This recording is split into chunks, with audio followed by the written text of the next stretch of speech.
हर रोज हम उठते हैं और उन डिवाइसेस की तरफ हाथ बढ़ाते हैं जो हमें अच्छी तरह मालूम है। लैपटॉप्स, फोन, टैबलेट्स, ये सभी मशहूर सिस्टम्स पर चल रहे हैं। माइक्रोसॉफ्ट, एप्पल, गूगल, ये नाम हर जगह मौजूद हैं। ये खामोशी से उस डिजिटल दुनिया को पावर दे रहे हैं जिसमें हम रहते हैं। ये इतने आम हो चुके हैं कि हम इन्हें मुश्किल से महसूस करते हैं। मगर जब दुनिया इन टेक जायंट्स पर भरोसा करती जा रही है, कुछ अजीब सा किसी और जगह पर हो रहा है। ऐसी कंट्री में जो टेक्नोलॉजी के कानून पहले भी बार बार लिख चुकी है। चाइना के सिलिकॉन वैली के दिल में एक बड़ा खिलाड़ी एक ऐसा कदम उठाने जा रहा है जो सिर्फ हार्डवेयर नहीं बल्कि डिवाइसेस के काम करने और इंटरैक्ट करने के बुनियादी तरीके को ही बदल सकता है।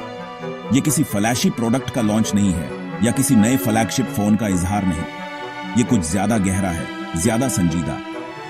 अगर जो कुछ तैयार किया जा रहा है वाकई काम करता है तो ये सिर्फ एक चैलेंज नहीं है एग्जिस्टिंग सिस्टम के लिए। ये एक नया निजाम हो सकता है जो अंदर से पुरानी बुनियाद को तब्दील कर दे। 2019 में हुआवेई दुनिया की सबसे तेज तरक्की करती हुई टेक कंपनियों में से एक थी। उसके स्मार्टफोन आईफोन से ज्यादा बिक रहे थे। उसके लैपटॉप्स भी मकबूलियत हासिल कर रहे थे। ऐसा लगता था कि इस कंपनी का उरूज कोई नहीं रोक सकता। फिर यूएस सैंक्शंस लग गए।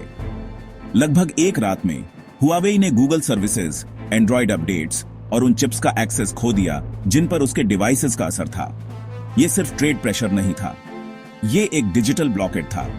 कंपनी को न सिर्फ वेस्टर्न टूल्स से काट दिया गया बल्कि पूरे इकोसिस्टम से अलग कर दिया गया जो उसके बिजनेस को सपोर्ट करता था। हुआवेई के पास एक मुश्किल फैसला था, जल्द एडॉप्ट करो या गायब हो जाओ। बंद दरवाजों के पीछे एक नए प्रोजेक्ट पर काम शुरू हुआ।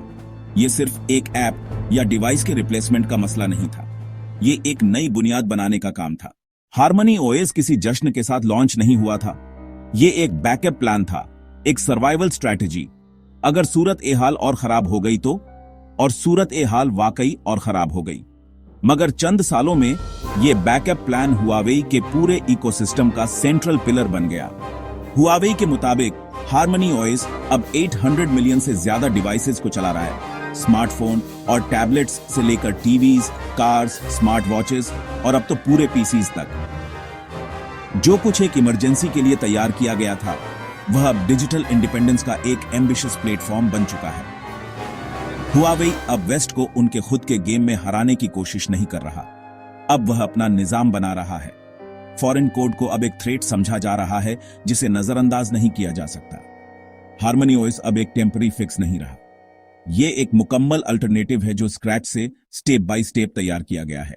तो फिर हार्मनी ओएस नेक्स्ट असल में है क्या और ये क्यों इंपॉर्टेंट है? विंडोज, मैक ओएस या एंड्रॉइड जैसे मशहूर ऑपरेटिंग सिस्टम्स के बरक्स हार्मनी ओएस नेक्स्ट पूरी तरह से अमेरिकन कोड के बगैर तैयार किया गया है। ये लिनक्स पर डिपेंड नहीं करता, ये एंड्रॉइड एप्स को सपोर्ट नहीं करता और ना ही ये गूगल सर्विसेज के साथ इंटीग्रेट होता है। ये एक मुकम्मल तौर पर खुद मुख्तार सिस्टम है जो हुआवेई ने ग्राउंड से तैयार किया है अपने खुद के स्टैंडर्ड्स और आर्किटेक्चर के मुताबिक। इसके कोर में एक माइक्रो कर्नेल आर्किटेक्चर है जिसे हुआवेई ज्यादा महफूज और फ्लेक्सिबल कह रहा है ट्रेडिशनल मोनोलिथिक ऑपरेटिंग सिस्टम्स के मुकाबले में। चाइनीज साइबर सिक्योरिटी फर्म चिहू 360 के मुताबिक इस आर्किटेक्चर का अटैक सरफेस विंडोज के मुकाबले में 1000 गुना छोटा है, जो हैकर्स को वल्नरेबिलिटीज ढूंढने का बहुत कम मौका देता है। ये एक ऐसे मुल्क में निहायत अहम है जहां साइबर सिक्योरिटी और टेक सॉवरेनिटी टॉप प्रायोरिटीज हैं। मगर ये सिर्फ सिक्योरिटी का मसला नहीं है। Harmony OS next Chinese chips जैसे कि नए मेडबुक मॉडल्स में इस्तेमाल होने वाले क्रीन 9006C के साथ टाइटली इंटीग्रेट है।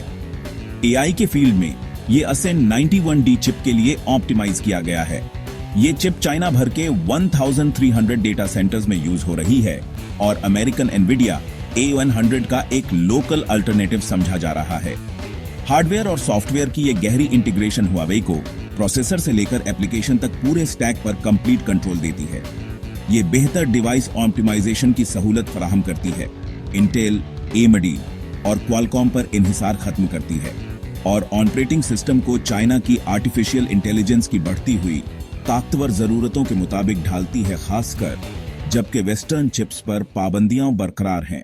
मगर सबसे अहम बात यह है कि ये लगभग मुकम्मल डिजिटल ऑटोनॉमी फराहम करता है। ना गूगल प्ले है, ना माइक्रोसॉफ्ट के साथ कंपैटिबिलिटी, ना एंड्रॉइड का सपोर्ट। हर चीज फाइल सिस्टम से लेकर यूजर इंटरफेस तक स्क्रैच से दोबारा लिखी गई है। हुआवेई ने हत्ता के essential apps, documents, email, cloud storage तक के अपने अल्टरनेटिव्स भी डेवलप कर लिए हैं। यह सिर्फ एक टेक्निकल अपडेट नहीं है, यह एक फुल स्केल डिजिटल डाइवर्जेंस है। हुआवेई का मकसद सिर्फ एक्सटर्नल प्रेशर का जवाब देना नहीं, बल्कि एक अपना इकोसिस्टम क्रिएट करना है जहां रूल्स वो खुद सेट करता है। मगर हार्मनी ओएस नेक्स्ट असल में कैसे परफॉर्म करता है? अर्ली टेस्ट्स काफी इंप्रेसिव हैं। एक चाइनीज सॉफ्टवेयर टेस्टिंग सेंटर के मुताबिक नया हुआवेई सिस्टम सिमिलर हार्डवेयर पर विंडोज 11 से 32% तेजी से बूट होता है। मल्टीटास्किंग सिनारियोज में ये तकरीबन 29% कम रैम यूज करता है, जो मिड रेंज डिवाइसेस पर भी ऐप स्विचिंग को नोटिसेबली स्मूथ बना देता है। चाइनीज टेक ब्लॉगर्स ने इंटरफेस को फास्ट, रिस्पॉन्सिव और मिनिमलिस्ट डिस्क्राइब किया है। एनिमेशन फ्लूइड है, ट्रांजिशंस स्मूथ हैं और ये एक मैच्योर ऑपरेटिंग सिस्टम की तरह परफॉर्म करता है। लेकिन अगर जरा गहराई से देखा जाए तो कुछ मसाइल भी सामने आते हैं। सबसे बड़ा मसला ऐप इकोसिस्टम है। इस वक्त हार्मनी ओएस तकरीबन 15,000 नेटिव डेस्कटॉप एप्लीकेशंस को सपोर्ट करता है। हुआवेई का प्लान है कि 2025 के एंड तक ये नंबर 100,000 तक ले जाया जाए। मुकाबले के लिए विंडोज 660,000 से ज्यादा एप्स ऑफर करता है, प्रोफेशनल सॉफ्टवेयर से लेकर निच यूटिलिटीज तक। कई ग्लोबली रिकॉग्नाइज्ड प्रोग्राम्स अभी तक मिसिंग हैं। जूम, फोटोशॉप, माइक्रोसॉफ्ट ऑफिस का full version. App in China के डेटा के मुताबिक दुनिया के टॉप 1000 एप्स में से सिर्फ 6% ही हुआवेई की गैलरी में दस्तयाब हैं। ये एक सीरियस लिमिटेशन है, खासकर उन स्टूडेंट्स, डिजाइनर्स और एंटरप्रेन्योर्स के लिए जो रोजमर्रा के काम के लिए स्पेसिफिक टूल्स पर डिपेंड करते हैं। हुआवेई का वादा है कि और ज्यादा थर्ड पार्टी डेवलपर्स प्लेटफॉर्म का हिस्सा बनेंगे और मशहूर चाइनीज एप्स भी जल्द डेस्कटॉप पर मौजूद होंगी। मगर अभी तक कोई कॉन्क्रीट टाइमलाइन नहीं दी गई है। फिलहाल हार्मनी ओएस एक स्मूथ लेकिन अलग थलग अनुभव देता है। जो लोग पहले से ही हुआवेई के इकोसिस्टम का हिस्सा हैं, उनके लिए यह आरामदायक है, लेकिन जो बाहर के टूल्स लाना चाहते हैं उनके लिए यह सीमित है। फिर भी हार्मनी ओएस नेक्स्ट एक ग्लोबल क्लोन बनने की कोशिश नहीं कर रहा। इसे एक सख्ती से नियंत्रित वातावरण के लिए डिजाइन किया जा रहा है, जहां हर चीज हार्डवेयर, सॉफ्टवेयर और डेटा देश की सीमाओं के भीतर ही रहती है। और यहीं से असली बदलाव की शुरुआत होती है। इंफॉर्मेशन द्वारा प्रकाशित लीक हुई आंतरिक दस्तावेजों में हार्मनी ओएस को संप्रभु देशों में ऑपरेटिंग सिस्टम के प्रभुत्व के लिए एक लचीला खतरा बताया गया है। खासकर स्टेट ऑन्ड एंटरप्राइज और सार्वजनिक क्षेत्र में सिर्फ माइक्रोसॉफ्ट ही चिंतित नहीं है। एनवीडिया भले ही आधिकारिक रूप से हुआवेई को अपनी टॉप एआई चिप्स सप्लाई करने से रोका गया हो, पर हाल ही में एक एसईसी फाइलिंग में उसने यह स्वीकार किया कि वह एशिया में उभरते संप्रभु एआई स्टैक्स पर नजर रख रहा है। यह कॉर्पोरेट भाषा है उन पहलों के लिए जैसे हार्मनी ओएस और माइंडपोर फ्रेमवर्क। यहां तक कि अमेजन की क्लाउड शाखा एडीवीएस भी अब संभलकर कदम रख रही है। एक वरिष्ठ कार्यकारी ने गुमनाम रूप से स्वीकार किया कि उन्होंने इस बात को कम आंका कि चीन कितनी तेजी से ऐसा सॉफ्टवेयर विकसित कर सकता है जो उनके नियंत्रण से पूरी तरह बाहर हो। जैसे जैसे हार्मनी ओएस का विकास होता जा रहा है, सिलिकॉन वैली की चिंता अब सिर्फ मार्केट शेयर खोने की नहीं है, अब बात प्रभाव खोने की है। उस प्रभाव की जो यह तय करता है कि डिजिटल दुनिया कैसी दिखेगी और इसके नियम कौन बनाएगा। हार्मनी ओएस नेक्स्ट की असली ताकत सिर्फ इसके कोड में नहीं, बल्कि इसकी कनेक्टेडनेस में है। हुआवेई सिर्फ एक डिवाइस के लिए ऑपरेटिंग सिस्टम नहीं बना रहा, वह एक ऐसा इकोसिस्टम बना रहा है जहां हर स्क्रीन, हर सेंसर, हर चिप एक ही भाषा बोलता है। Smartphones, tablets, laptops, watches, printers और होम अप्लायंसेस सभी रियल टाइम में कंप्यूटिंग पावर, मेमोरी और स्टोरेज साझा कर सकते हैं। इसे हुआवेई सुपर डिवाइस आर्किटेक्चर कहता है। व्यवहार में इसका मतलब है कि आप अपने स्मार्टफोन से कोई फाइल लैपटॉप पर ड्रैग कर सकते हैं, टैबलेट पर एडिट कर सकते हैं और सीधे फ्रिज के इंटरफेस से प्रिंट कर सकते हैं, वो भी बिना किसी चीज को क्लाउड में अपलोड किए। सब कुछ लोकल और तुरंत होता है। यह अप्रोच मुकाबले को प्रोडक्ट बनाम प्रोडक्ट से हटाकर पूरे वर्टिकल कंट्रोल की दिशा में ले जाती है। हुआवेई सिर्फ स्पीड या डिजाइन पर दांव नहीं लगा रहा, वह एक पूरी तरह आत्मनिर्भर डिजिटल यूनिवर्स पेश कर रहा है जहां हर कंपोनेंट सिर्फ एक लक्ष्य के लिए ऑप्टिमाइज है, परफॉर्मेंस और लॉयल्टी के लिए। और एक ऐसे देश में जहां विदेशी टेक्नोलॉजी पर विश्वास तेजी से घट रहा है, वहां ऐसा नियंत्रण कोई सीमा नहीं बल्कि एक नई ताकत माना जा रहा है। हार्मनी ओएस की कहानी सिर्फ एक कंपनी की नहीं है, यह एक व्यापक राष्ट्रीय रणनीति का हिस्सा है। 2020 से चीन जानबूझकर विदेशी तकनीक पर अपनी निर्भरता घटा रहा है। सिक्योर एंड कंट्रोलेबल के नारे के तहत देश एक पूरी तरह घरेलू तकनीकी स्टैक की ओर बढ़ रहा है, प्रोसेसर से लेकर ऑपरेटिंग सिस्टम तक, जो पूरी तरह देश की सीमाओं के भीतर काम करता है। हार्मनी ओएस इस विजन में पूरी तरह फिट बैठता है। 2025 की शुरुआत तक हुआवेई ने पुष्टि की है कि 800 मिलियन से अधिक डिवाइसेस हार्मनी ओएस चला रहे हैं, फोन्स और टैबलेट्स से लेकर टीवीज, कारों और अब पीसीज तक। और यह केवल कंज्यूमर टेक तक सीमित नहीं है।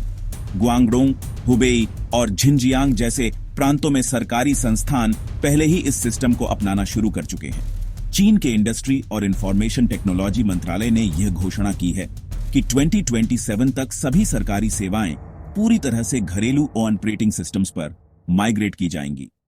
ऐसा प्रतीत होता है कि हुआवेई इस बदलाव का मुख्य चालक है। सिर्फ 2024 में ही हुआवेई ने लगभग 180 बिलियन युआन खर्च किए, यानी करीब 25 बिलियन अमेरिकी डॉलर रिसर्च और डेवलपमेंट पर, जिसमें फोकस साफ तौर पर सॉफ्टवेयर और चिप डिजाइन पर था। यह पैसा किसी चमक धमक वाली फीचर्स में नहीं बल्कि सिस्टमिक इंफ्रास्ट्रक्चर, डेवलपर टूल्स में लगाया जा रहा है, चिपसेट कंपैटिबिलिटी और एआई इंटीग्रेशन में। अगर हार्मनी ओएस अपनी स्थिरता और आत्मनिर्भरता साबित कर देता है तो यह एक निर्यात योग्य उत्पाद बन सकता है, एक तरह का डिजिटल संप्रभुता पैकेज उन सरकारों और इंडस्ट्रीज के लिए जो आधुनिक तकनीक तो चाहती हैं लेकिन अमेरिकी प्लेटफॉर्म्स पर निर्भर नहीं रहना चाहती। यह केवल विंडोज या एंड्रॉइड से प्रतिस्पर्धा नहीं है, यह एक चुनौती है उस पूरे विचार को कि हमारे डिजिटल जीवन की नींव रखने वाले सॉफ्टवेयर पर नियंत्रण किसका हो। अगर चीन एक पूरी तरह आत्मनिर्भर डिजिटल दुनिया बनाने में सफल हो जाता है जो सिलिकॉन वैली से पूरी तरह स्वतंत्र रूप से काम करे, तो यह वैश्विक तकनीकी शक्ति का संतुलन बदल सकता है। यह बदलाव किसी बड़ी सुर्खियों से नहीं बल्कि करोड़ों छोटे छोटे फैसलों से आएगा, एक डिवाइस पर एक समय में। और अगर दूसरे देश भी इस रास्ते पर चलते हैं तो उन डिजिटल सिस्टम्स का क्या होगा जिन पर बाकी दुनिया दशकों से निर्भर रही है। खेल के नियम बदल रहे हैं और असली सवाल अब यह है, अगला नियम कौन लिखेगा? इस नए भविष्य को आकार देने वाली घटनाओं से अपडेट रहने के लिए चैनल को सब्सक्राइब करें और नोटिफिकेशन ऑन करें। मिलते हैं अगले वीडियो में।